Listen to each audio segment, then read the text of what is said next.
Papasok na po tayo in paragraph 3. Sabi po dito sa wikang English, and then babasahin ko po sa Tagalog. In English, paragraph 3, the books, commonly called the Apocrypha, not being of divine inspiration, are not part of the canon or rule of Scripture, and are therefore of no authority to the Church of God, nor are they to be approved or made use of any differently from other human writings. Sa Tagalog, ang mga aklat na karaniwang tinatawag apocrypha na hindi hiningahan ng Diyos ay hindi kabilang sa banal na kasulatan. At dahil dito, wala itong dalang taglay ng otoridad o anumang kapangyarihan sa iglesia ng Diyos. Dapat lamang na ituring o gamitin ito gaya ng ibang aklat na isinulat ng tao. So ngayon, kung may tatanungin po natin, what is the difference ng Biblia ng Katolikong Romano sa Biblia po ng mga Protestante, one big difference ay yung tinatawag na Apocrypha. Okay? Now, itong salitang Apocrypha simply means hidden or lost books. Okay? Yan ang ibig sabihin po ng salitang Apocrypha. Either hidden writings or lost books. Ngayon, ano po ba ang Apocrypha? Well, kung babalikan po natin yung nabanggit ko po sa inyo kanina, ano po ba ang pinagkaiba ng mga Roman Catholic Bible sa Protestant Bible? It is the Apocrypha. Sa kanila, idinadagdag po nila yung mga aklat na kung itinuturing po na hidden books or lost books, or nabanggit ko nga po sa inyo kanina, the Apocrypha. So, when you read these type of books, may mga pamagat po sila na kung tawagin po 1st and 2nd Maccabees, Baruch, the prayer of the holy children, Bel and the dragon, Susanna, and etc. Yan po yung mga aklat na tinuturing po Apocrypha. Pero may mga iba't ibang mga paliwanag patungkol po sa mga aklat na ito. May mga nagsasabi that ang Apocrypha ay nagmula kay Satanas at hindi dapat basahin. Meron man nagtuturo ng ang Apocrypha ay hindi parte ng Biblia dahil ang Apocrypha ay napakasama. It is from the devil. It teaches sin. It teaches all these evil things. Pero kung titignan po natin ang Apocrypha, the reason why hindi po ito napabilang sa ating Biblia is unang-una, it is not inspired by God. Now, para ho magkaroon po tayo ng idea kung saan po nagmula ang Apocrypha at bakit hindi po ito tinanggap ng mga sinuunang simbahan o kinilala ng mga sinuunang Kristiyano bilang kinasihan po ng Diyos is because of this. Unang-una, ang ating Old Testament, from the very beginning hanggang sa katapusan, we can say that yung pinakahuling aklat na naisulat ay yung Book of Malachi. Ngayon, ang Malachi, ayon po sa mga iskolar, ay naisulat po ng 435 to 430 BC. So pagkatapos po nito, pagkatapos po ng Malachi, wala na ho silang kinilalang anumang aklat bilang sagradong kasulatan. Tatandaan niyo po yan. From Genesis hanggang Malachi, pagkatapos po na maibigay ng Diyos ang aklat ng Malachi at maisulat po ito, hindi na po ito kinilala pa any other book after this bilang sagradong kasulatan. Or in other words, when Malachi was given, any other book that was written after this ay hindi kinilala bilang sagradong kasulatan. Ngayon ho, from Malachi hanggang sa Book of Matthew, okay, perhaps this was written in 50s AD.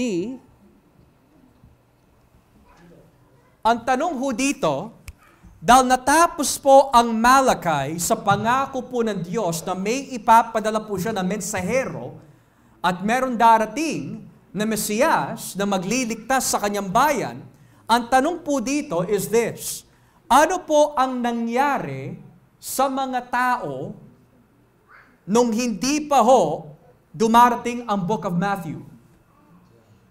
May tinatawag po in theology the 400 years of silence. At ano po ang ibig sabihin ng 400 years of silence? It means that ang Malakay is the last book of the Old Testament na ibinigay po ng Diyos. After Malakay, hindi na ho nagpahayag ang Diyos for 400 years. Hindi siya nagpadala ng propeta, hindi po siya nagdala ng anumang canonical na mensahe, hindi po siya nagbigay ng anumang klaseng panibagong pangako o utos, maliban sa pangako at utos na dapat abangan ng mga tao. And that is, may darating na mensahero at may darating na Mesiyas. So ngayon po, between Malachi and Matthew, may pagitan po ito ng 400 years. Now, it is interesting dahil sa Matthew, dumating ang mensahero. Sino ho yun? John the Baptist. Dumating din ang Mesiyas, ang ating Panginoong Hesukristo. Pero ang tanong ho dito, ano ang connection po nito sa Apocrypha? Dahil, kung may 400 years of silence, ano po ang nangyari during this time sa buhay po ng mga Hudyo nung hindi nagpapahayag ang Diyos? At ano po yung mga historical records patungkol po sa mga naganap sa panahon po na ito? Ito rin po ay tinatawag intertestamental period.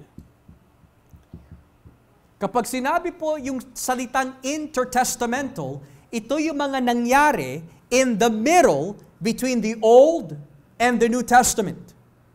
So ngayon, papasok na po dito ang Apocrypha. Dahil hindi nagpapahayag po ang Diyos for 400 years, kailangan po natin magkaroon ng historical record sa mga nangyari during this time. Dito po ginawa yung tinatawag na Apocrypha. Halimbawa, in world history, may tinatawag the Maccabean War. May isang Hudyo by the name of Judas Maccabeus, nung sila po ay inalipin ng mga Seleucid Empire, kagaya po nila Antiochus Epiphanes IV, binaboy po ang kanilang lugar, sinakop po nila ang templo, at binaboy po nila yung Holy of Holies and what we could say, yung mga ibang mga vessels in the temple. Pero hindi nabanggit po yan in the Bible in detail. So diyan po papasok ang Apocrypha.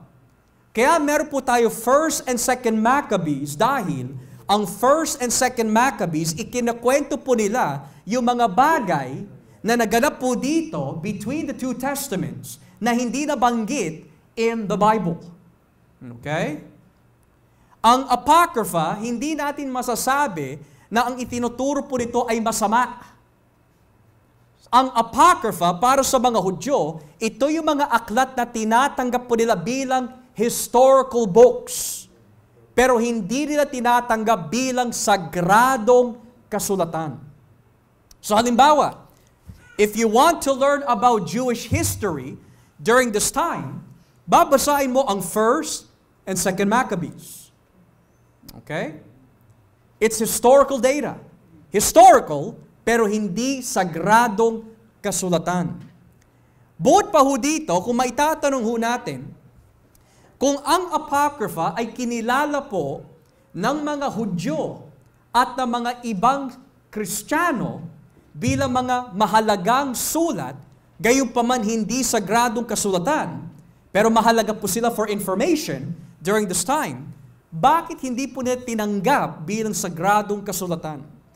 Unang-una, ang mga katuruan po ng Apocrypha ay hindi theologically accurate sa itinuturo po ni Jesus at itinuturo po ng mga apostol.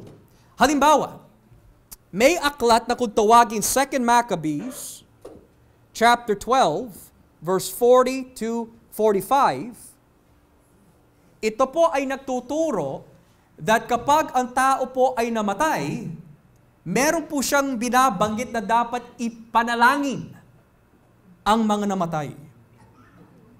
Pero sa mga ibang aklat ng Biblia, malino na itinuturo, once a man is appointed to die, that's it. Pangalawa, wala ni isa sa mga apostol o sa katuruan ng ating Panginoon Hesukristo ang nag-endorse or nag-quote from the Apocrypha. Okay? Halimbawa, binanggit po ni Jesus si Moises. Binanggit po ni Jesus ang Deuteronomy. Binanggit po ni Jesus si Solomon. Binanggit po ni Jesus si David. Pero never po siya nagbanggit from the Apocrypha. Bakit po? Dahil hindi kinilala ni Jesus ang Apocrypha. Ngayon, pagdating po sa kapulungan ng mga minamahal po natin na Katolikong Romano, in the 16th century, nagkaroon po na pagtitipon na kung tawagin the Council of Trent. Okay? Ngayon, at the Council of Trent, itinuro po nila that ang Apocrypha ay dapat maisama o mapabilang sa banal na kasulatan. At ito ang kanilang babala sa Council of Trent. Ang sinumang hindi tatanggap sa Apocrypha bilang kasulatan, sumpain siya nawa ng Diyos. Kaya ang Apocrypha, para po sa ating mga minamahal na Katolikong Romano, ito po ay kanilang tinatawag Deutero-canonical books. Kapag sinabi po yung salitang Deutero, ito po ay nagmula sa wikang Griego deuteros, which means second. Kapag sinabi canonical, this is authoritative. It has authority, it has rule, it has standard for the church. So para po sa mga Katolikong Romano, ang Apocrypha ay tumatayong yung ikalawang listahan ng banal na kasulatan. Okay? Pero para sa ating mga Protestante, hindi natin tinatanggap ang mga ito dahil unang-una sa lumang tipan na kinilala po ni Jesus, ayon po sa Lucas 24, kung ating po titignan, basahin po natin ang Lucas 24. Walang binanggit ang ating Panginoong Jesus na ang Apocrypha ay maituturing bilang banal na kasulatan. Lucas 24, talatang 44. Excuse me. Luke 24, verse 44. Tignan niyo po nakalagay. Lucas 24, 44. Pagkatapos sinabi niya sa kanila, sinabi ko na sa inyo noong magkasama pa tayo na kailangang matupad ang lahat ng nasusulat tungkol sa kautusan ni Moises. So that's Genesis to Deuteronomy.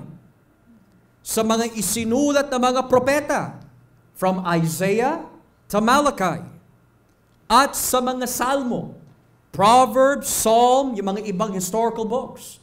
Ngayon, yung tatlong bahagi na yan, the law, the prophets, and the Psalms, yung tatlong bahagi po na yan ang bumubuo sa lumang tipan. At ang Apocrypha, wala siyang bahagi doon sa tatlong division ng lumang tipan.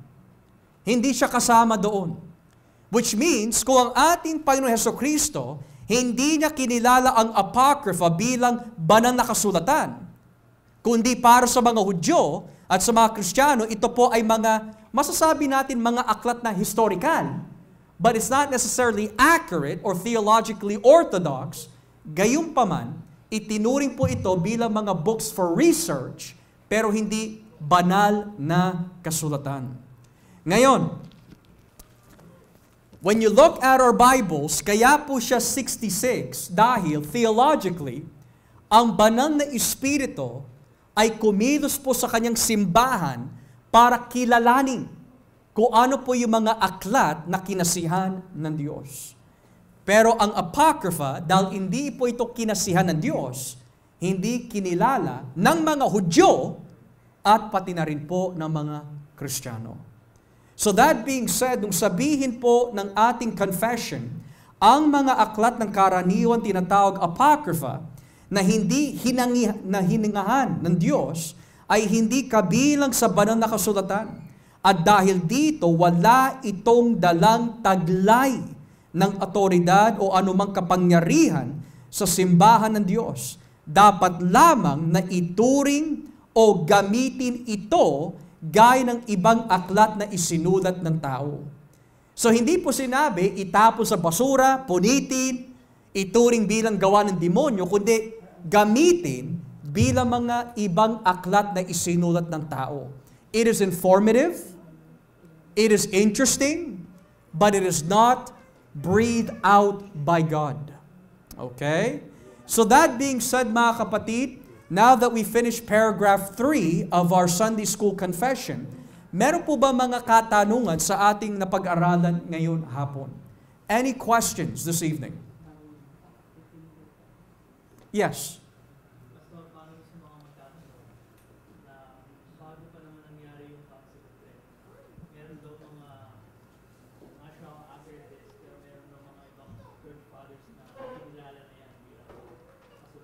Sure.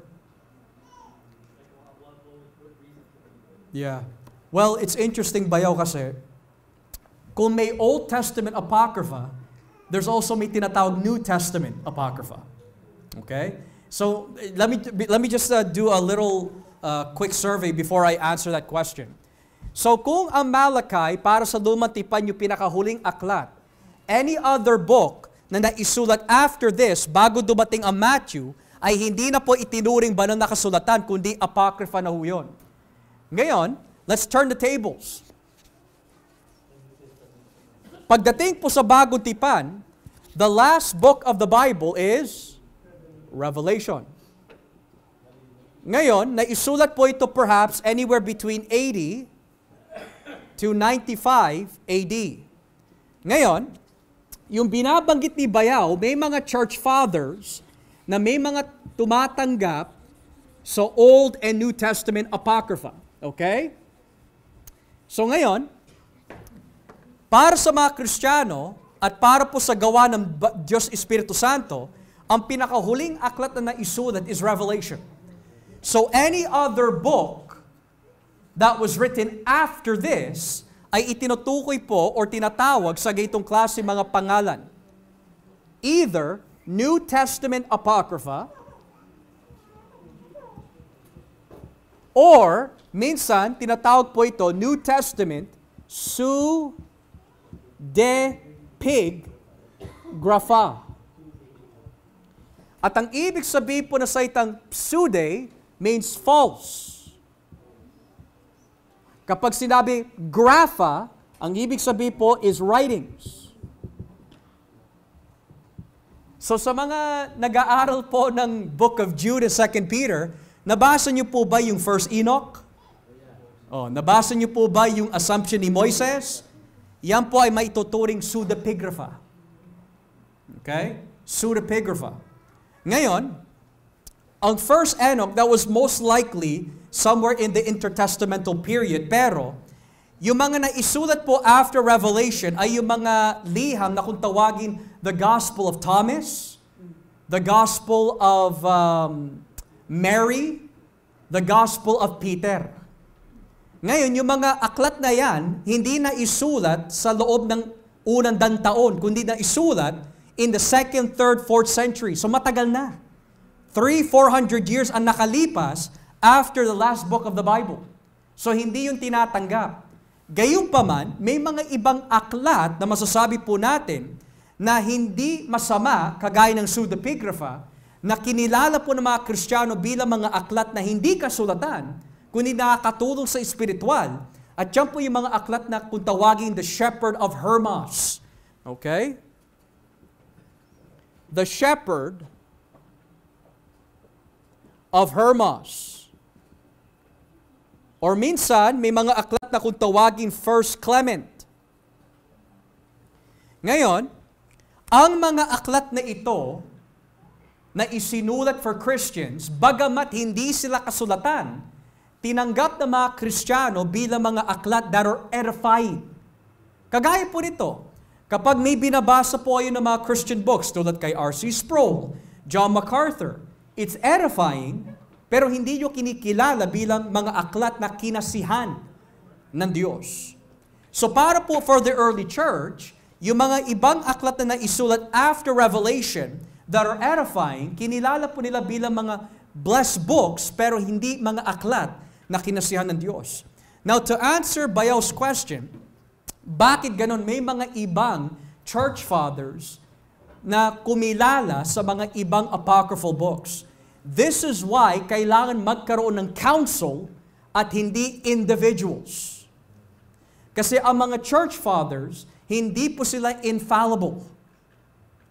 Pangalawa, ang Espiritu Santo ay kumikilos po sa loob ng simbahan at hindi lang po sa pamagitan ng isang tao o dalawang tao.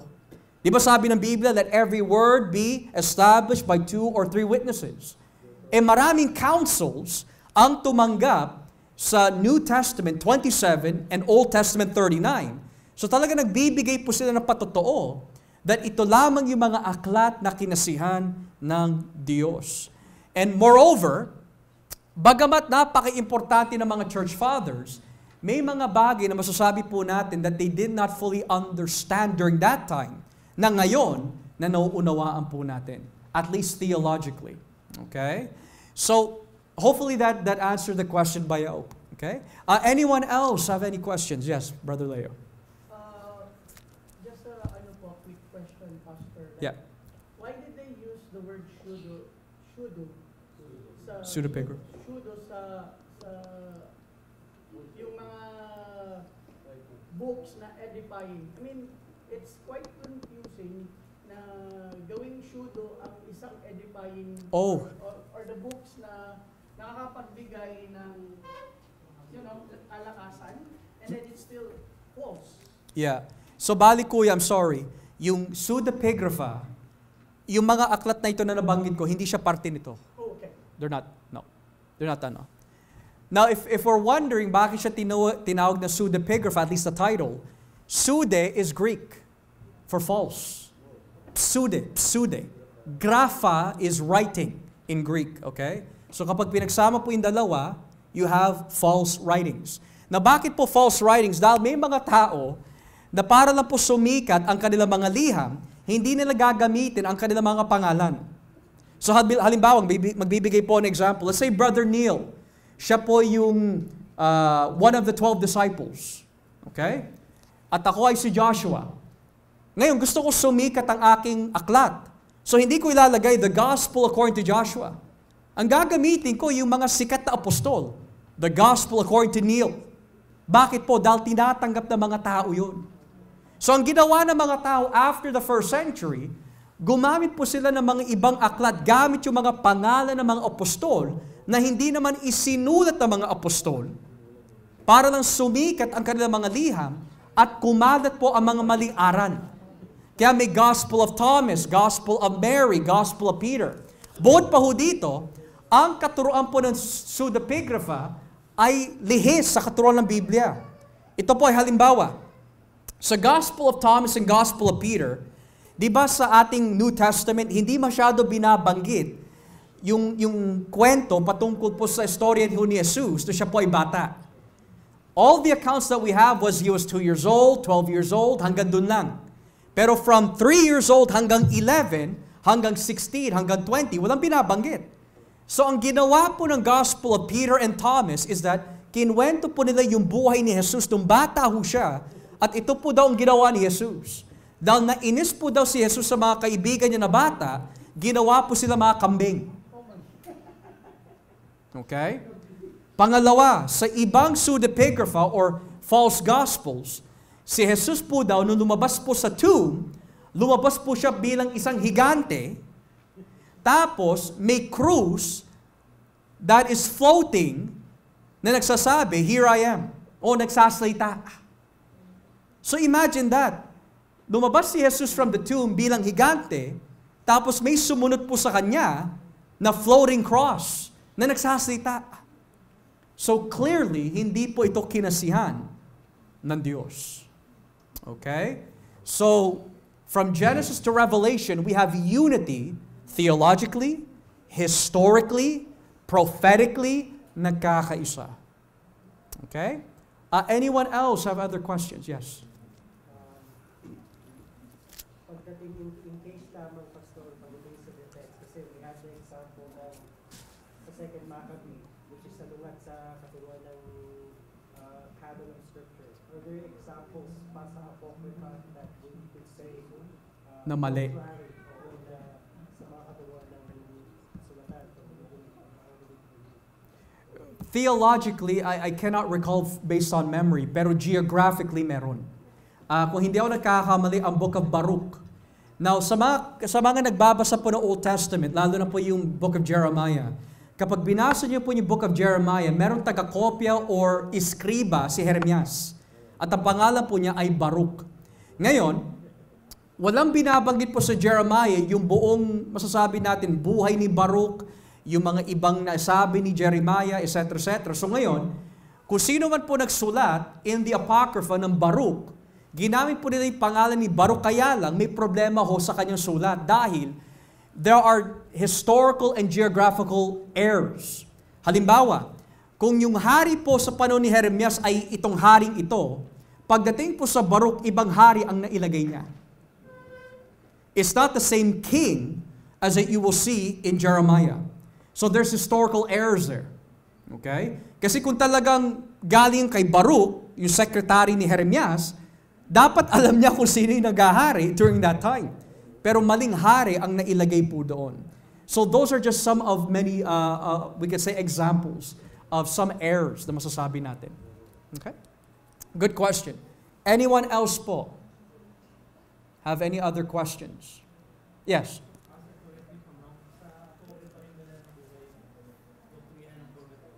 Sorry? Purgatory? Perhaps indulgences. Kasi ang doctrine of purgatory, ang ginagamit ng mga minamahal natin na Katoliko, is yung unang Korinto 3. That may mga iba na dadaan sa sunog o sa apoy, pero maliligtas pa rin. So ngayon, ginagamit nila yon as a way of saying, tignan mo, may mga iba na dadaan sa apoy, impyerno or purgatory, pero balang araw maliligtas sila. So they use 1 Corinthians 3. Bukod pa dito, may ginagamit din sila sa Matthew 12 patungkol sa there are sins that can be forgiven. For example, you can say stuff bad about the Son, but that will be forgiven. But there are things that you can say about the Holy Spirit that will never be forgiven. So ngayon, may basihan sila doon sa teksto na yon that purgatory is real dahil yung mga nagkasala kay Kristo, balang araw sa kabilang buhay, mapapatawad din sila. So that with combination of 1 Corinthians 3 and the teaching of indulgences, the 2 Maccabees 12 perhaps, ay yung mga combination ng katuruan that supports their view. Kaya nga at the Council of Trent, ayaw nila tanggalin yan eh. Kasi it supports their doctrine. Okay? Anyone else have any other questions? Okay? So, malinaw po ba mga kapatid kung bakit hindi natin tinatanggap ang Apocrypha? Okay? Hindi po siya masamang aklat in the sense na talagang they're saying everything bad there. Kundi ang Apocrypha is nothing more than historical details sa mga panahon na hindi nagpahayag ang Diyos. Okay? So if you want to learn about kung ano po nangyari at the Maccabean Revolt, basahin niyo 1st, 2nd Maccabees. It's a historical book. If you want to learn about yung mga certain errors na mga aklat na ito kung bakit hindi napasama, then read it and you'll see for yourself kung bakit hindi ito tinanggap. There are some historical and perhaps theological errors in there. Okay? But other than that, yung 66 books of the Bible, yan po yung kinasihan ng Diyos. As we pray.